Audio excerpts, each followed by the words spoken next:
What we're looking at here today is a remake video. As you see, this is a Hunter Studio series in the Verde finish, paired with a set of oak and walnut blades. I've got the walnut side showing. It's a 3-speed electrically reversible fan, and it dates to the second quarter of 1994. So, this fan has been featured on my channel. I got this fan new in box about almost 3 years ago now at a restore up in the Raleigh-Durham area for $10. Actually, $11. I got this fan brand new. It was unwrapped, or brand new, wrapped up, sealed box, everything. This fan originated from Builder Square. As you know, Builder Square was basically acquired by Home Depot, and what is basically what Home Depot is now, and it expanded their footprint. Well, Builder Square was a chain of hardware stores that was around, I want to say in the 80s into the 90s, and they sold a slew of fans, including some specialty Hunter stuff. This was one of them. This originated from the Builder Square in Cary, which, if I remember correctly, that is now their current Home Depot.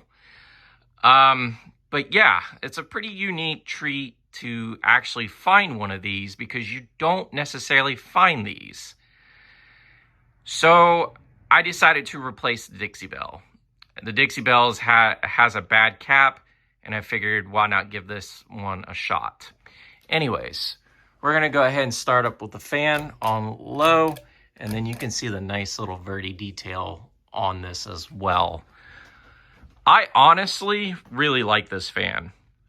It's probably one of my favorite finishes that Hunter has ever offered, and it's definitely one of the more seemingly uncommon variants of this fan.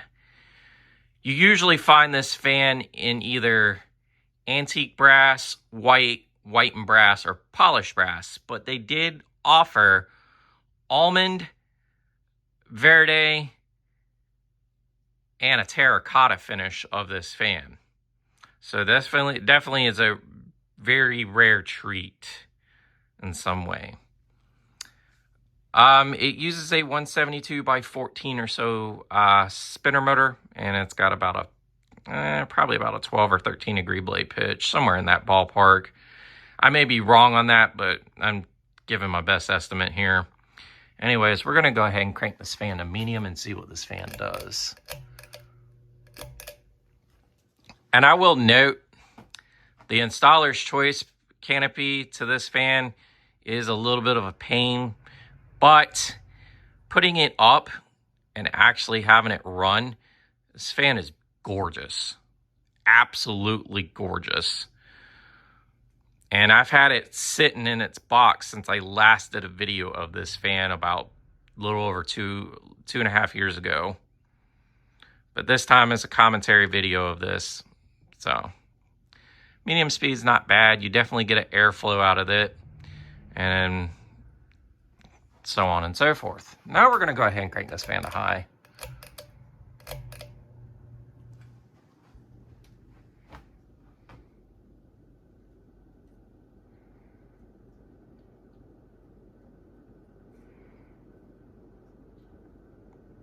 It wobbles ever so slightly, but this fan is completely tightened down to the bone and such. So, but it's definitely got a nice high speed out of it, as you can see.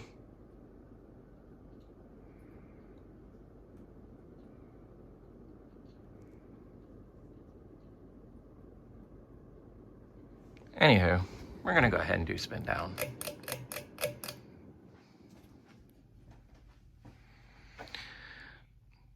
I'm actually happy I actually picked this one up, as, like I said, Verde is one of my favorite finishes that Hunter did offer.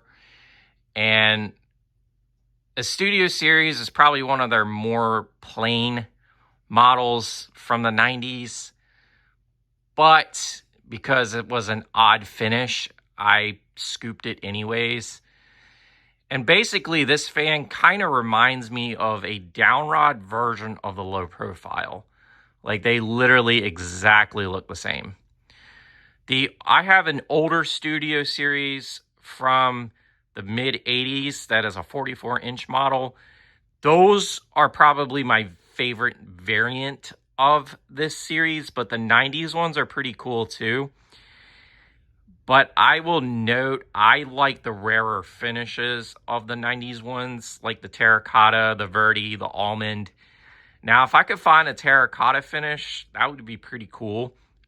Just to say, hey, I have a finish of that and such. But I've really never found a terracotta Hunter fan, which is crazy. Only verde Hunter fans I've ever seen is the Sea Air, this one, and the original as well, and the 1886. Now, the 1886 in verde is probably by far my favorite finish of that fan, besides the black one. But there you folks have it, Hunter Studio Series and the uncommon verde finish. This is the Ginger Fan Man 92 here. Don't forget to like, follow, and subscribe to the channel. Y'all have a great day and take care.